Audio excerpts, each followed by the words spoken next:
Bit bit bit bit করে কয় 2 লাখ টাকা দেন আঁকবো। দূর সম্পর্কের আত্মীয় আমার এসে কয় তোমাকে বাড়ির পাশে একটা মাইয়া আছে না? আমি কইছি আছে।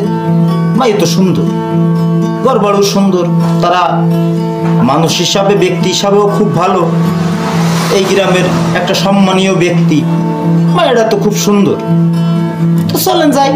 আসছেন যেহেতু, এখন মাইয়ে তো দেখছে ভালো কথা, ঘর বাড়িও দেখছে ভালো কথা, 5 জনের কাছে শুনছে ওটাও ভালো কথা। আমার বিট বিট বিট বিট করে কয় 2 লাখ টাকা দেন আঁকবো, একটা মোটরসাইকেল দেন আঁকবো, 2 ভরি স্বর্ণ দেন আঁকবো।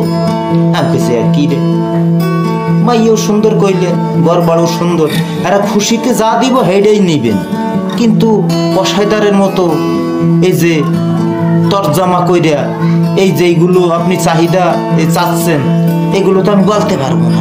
আপনি বলেন খুশিতে দিব, না দিলে না দিব, ঠিক আছে, কিন্তু আপনার পোলার দাম আছে, মায়ের দাম নাই।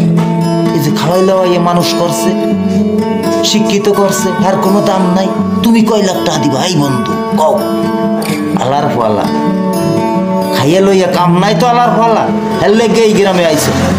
কইছি ইচ্ছা মতন বন্ধুরা, মুখে যা আসছিল তাই কইছি।